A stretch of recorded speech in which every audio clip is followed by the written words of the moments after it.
I gifted my father a classic Mustang he always talked about at his birthday. He announced loudly, "Nothing says desperate like buying someone's love." Everyone chuckled uncomfortably. I said nothing, just took the spare key off his hook and left. The next morning it was gone from his driveway. 2 hours later he called me 17 times. Then he came with.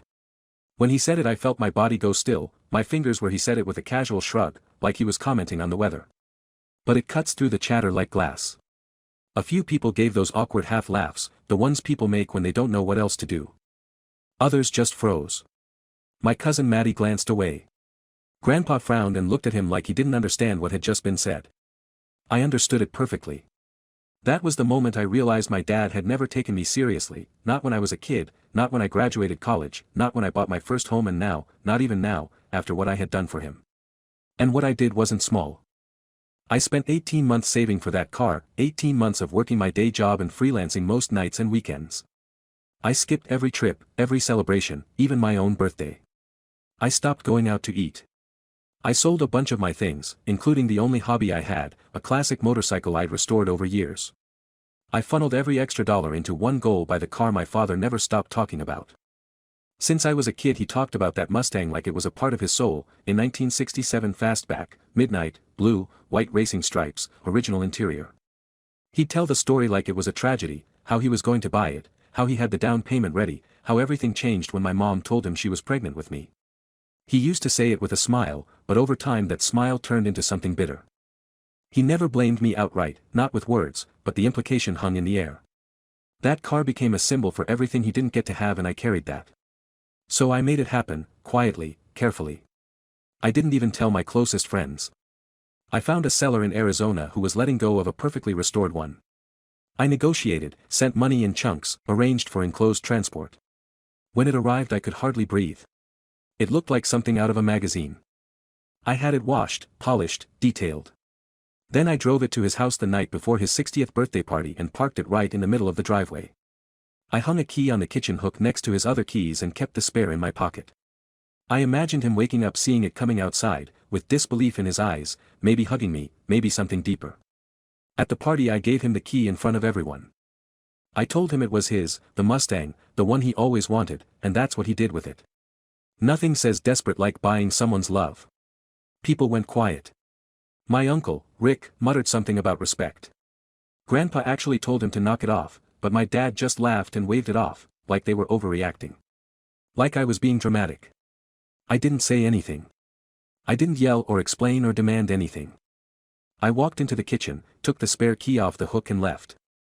At 2:17 a.m., when the house was dark and everyone had gone home, I returned, parked around the corner, walked up, took the car, drove it back to my place and put it in my garage. By 8 a.m. I had 17 missed calls. 2 hours later he showed up, and that's when things really started to get messy. He didn't even knock. I heard the tires before I saw him slammed his car door hard enough to shake my windows, then let himself into my house like he had a right to be there. The first thing out of his mouth wasn't "hi" or "let's talk," or even "why did you take it back?" It was, "You've got some nerve pulling a stump like that." He stood in the middle of my living room like he owned the place, like I was the one who owed him an explanation. I asked him if he was serious. He launched into it like he'd been rehearsing it in the car, said what I did was immature, cruel, even. Said I embarrassed him in front of his friends, Not a single mention of how I might have felt. Not a single word about the car, just this arrogant tirade about how he looked. He said I humiliated him, that he was the victim. I was just sitting there listening to him try to flip the script, like he always does. I told him calmly that I took the car back because the way he responded to the gift made it pretty clear he didn't deserve it. He scoffed, said I had no right to take it once I gave it, that it was his now, that I was being petty and emotional and making a scene just like I always do, said the car was a symbol and I ruined the moment. A symbol. That word stuck with me. The only symbol that car was anymore was a reminder that, no matter what I did, it would never be enough for him. Then came the line that really sent me over. "I'm a great dad, Peter. I've earned that car." I didn't say anything at first, just looked at him. Then I started listing things, not yelling, not angry, just one by one. I reminded him of the Christmas when I was 13 and I gave him a wallet I saved for with my allowance. He opened it, looked inside and said you couldn't even put money in it, and tossed it aside. The time I got him a signed football from his favorite player and he rolled his eyes because sports memorabilia is a waste of money. The countless times I tried, really tried, to connect with him and he brushed me off like I was some boring obligation. I told him this was the first time I ever gave him something truly valuable, something he claimed to love, and he mocked me in front of the entire family. He didn't respond right away, just paced, breathing heavily, clearly trying to find something to say. Then the doorbell rang. It was Grandpa and Uncle Rick. They walked in slowly, both of them quiet, but I could tell from Grandpa's face he wasn't here to play referee. He looked at my dad and asked him directly if he said what people were repeating the line about buying love. My dad tried to brush it off, said it was a joke, that people laughed, that everyone was just being sensitive. He sounded defensive, weak. Grandpa's voice stayed calm but his words hit like bricks. He said if that's his idea of a joke, then he clearly doesn't know the first thing about respect. Said he raised him better than that. That mocking your own son for doing something good, something selfless, isn't just ungrateful, it's pathetic. Uncle Rick chimed in and said the whole family was talking about it, and not in the way my dad seemed to think people were uncomfortable, embarrassed for him. My dad looked cornered. He tried to say he was being attacked but no one was letting him off the hook this time. I told them all that I'd already contacted the seller. I was going to return the car. $60,000 is a lot of money and I'm not about to hand it over to someone who thinks making me look small in front of 50 people is entertainment. My dad looked stunned, like the thought never even crossed his mind that I'd take it back. He actually said, "You're kidding." I wasn't. He tried everything. Said he didn't mean it, that I was being dramatic, that people would talk.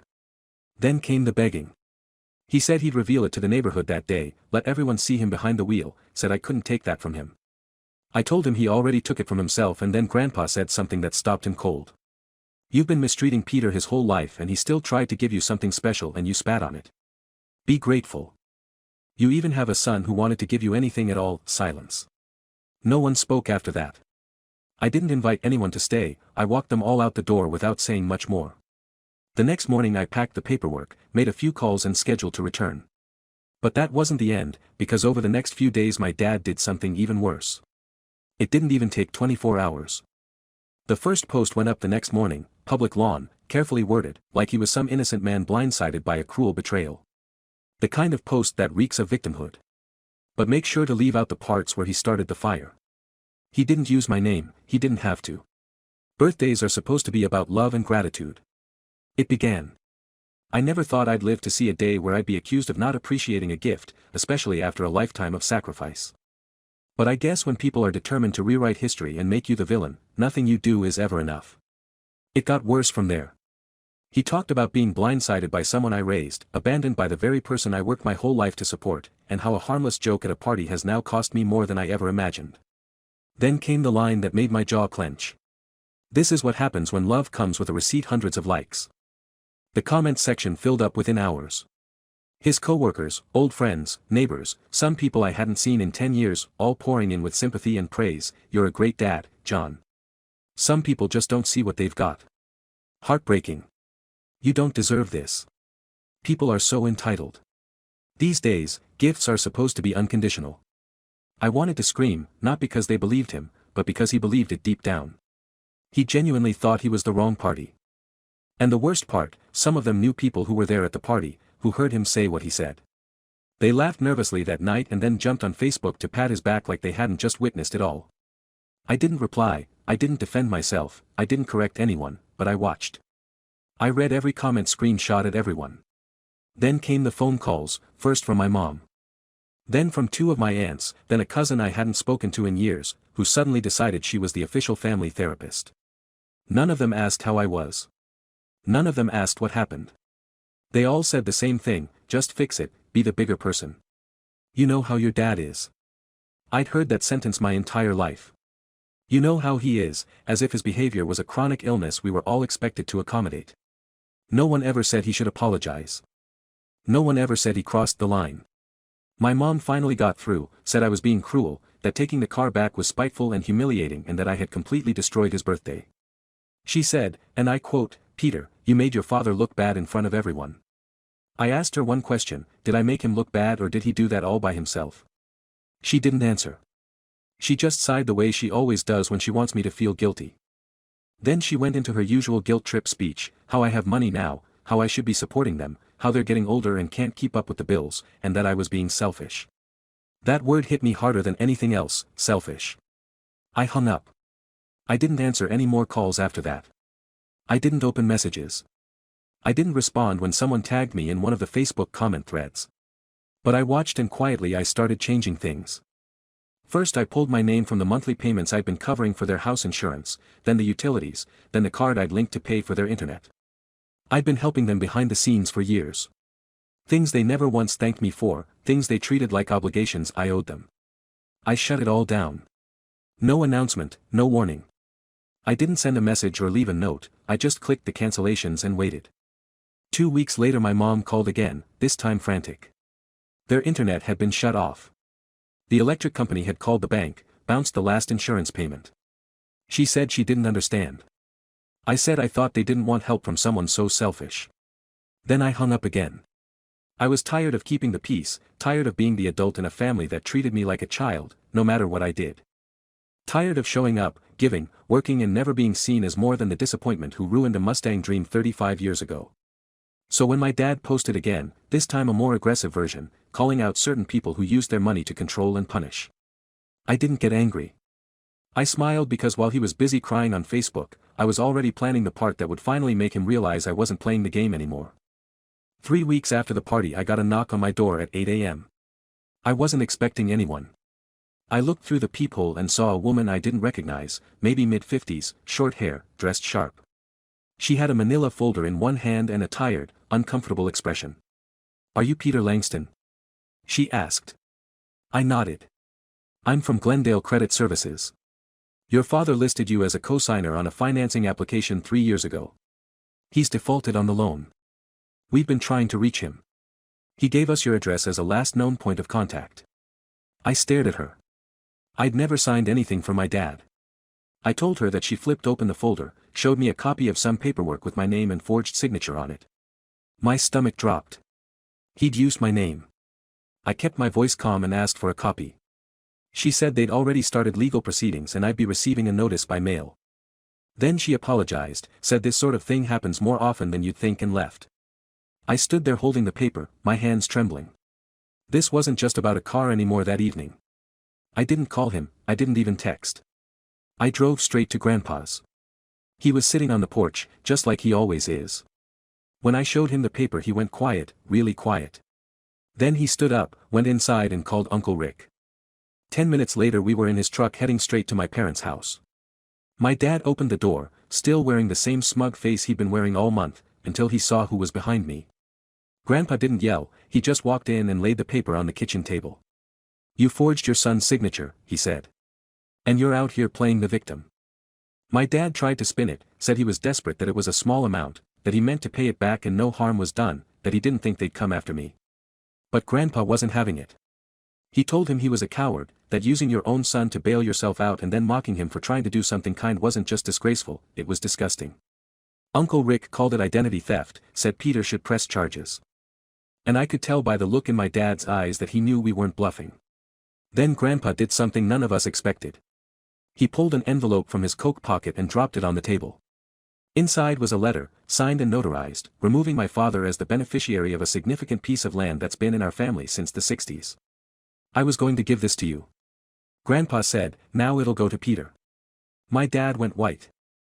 He tried to argue, then begged, then turned to me like I was supposed to fix it, like I was supposed to say it's okay, or he didn't mean it, or we're family. But I didn't say a word. I just walked out, and for the first time in my life he didn't follow. The next day I got another call from my mom, this time crying. She said I was tearing the family apart, that I was ruining my father, that I was being cruel and vindictive and selfish. I didn't answer. I blocked her number because what she didn't know, what none of them knew yet, was that the Facebook posts weren't just embarrassing. They were about to become evidence. By the time the week ended, I had a full folder, paperwork, screenshots, bank statements and every Facebook post my father had made since the party. I wasn't collecting it out of spite.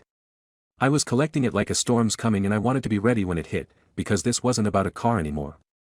I showed the documents to an old friend from college, Kendra, now an attorney in the city. She flipped through everything slowly, barely saying a word. When she got to the fake loan form with my signature on it, she stopped. "This is enough." She said this alone could bury him. She wasn't smiling. This wasn't petty revenge territory. She said flat out what he did was a felony, fraud, forgery, identity misuse, and if the credit agency decided to press the issue, I'd be pulled into it unless I made it clear I was a victim, not a participant. I asked her what I should do. She didn't even blink. File a report today, don't wait. Don't warn him. So I did. I sat in a windowless room at the local precinct with an officer typing as I talked. I laid it all out, how he forged my signature on a loan, how he posted lies about me online, how I'd been paying for his bills for years without thanks, and how, the moment I took back a gift, he humiliated me, for he turned the family against me. The officer was calm, professional, but I could tell he'd seen this before. Family drama that goes so far, it turns criminal. He nodded, stamped some forms and told me they'd follow up soon. I figured that would be the hard part, but it wasn't. The hard part came 2 days later when my cousin Maddie texted me a screenshot from Facebook with just 4 words, "He's lost his mind." My dad had posted again, but this time it was something else entirely. It wasn't just a pity post, it was a full-blown rant. He accused me of turning Grandpa against him, said I had manipulated the family, stolen his inheritance and was trying to have him arrested for a misunderstanding, claimed I was jealous that I'd been trying to punish him ever since I was a teenager, that I'd always hated him. Comments exploded within minutes. But this time something changed. People didn't just nod and sympathize. A few started pushing back. One guy from his old work asked why the police were involved if it was just a joke. Someone else wrote, "You humiliated your son in front of 50 people and now you're shocked he wants nothing to do with you." Another, "If he forged your name, maybe he's not the one who destroyed the family." And then suddenly everything was gone. Every post, every comment, his entire profile wiped clean within the hour. No apology, no update, no spin, just digital silence. That night I got an email from an address I didn't recognize. One sentence, no subject. "You made your point. I hope it was worth it." I didn't respond. I thought that was at the end. But 2 nights later, just past 10 p.m., my doorbell rang. I wasn't expecting anyone. When I checked the people, I froze. My mom was standing there, disheveled eyes red, a suitcase at her feet. She didn't say anything at first, just looked at me like she had no idea where else to go. And that's when I knew something had happened. Something had broken, something big, and whatever it was, it came from inside that house. She stood there like she was waiting to be turned away. My mom had never come to my house uninvited, never showed up late, never with a suitcase. I opened the door and stepped aside. She walked in without a word and set the bag down next to the couch. Her shoulders slumped and for a second I thought she might actually cry. But she didn't. She just sat down slowly staring at her hands. I waited. Finally she said he threw a plate, not at me, just across the room, but it was the way he looked when he did it. I didn't say anything. I let her keep talking. She said it started after Grandpa called him. Apparently the police had followed up. He was furious. Not because he'd done anything wrong, but because someone dared to hold him accountable. He'd been yelling for days, obsessing over the Facebook comments, snapping at anyone who disagreed with him. Then he got a letter, official notice from the credit agency about the fraud investigation. That's when things boiled over, she told me. He screamed about how Peter ruined everything, punched a cabinet and broke 2 of his own golf trophies, she said. She asked him calmly if he had actually forged my signature.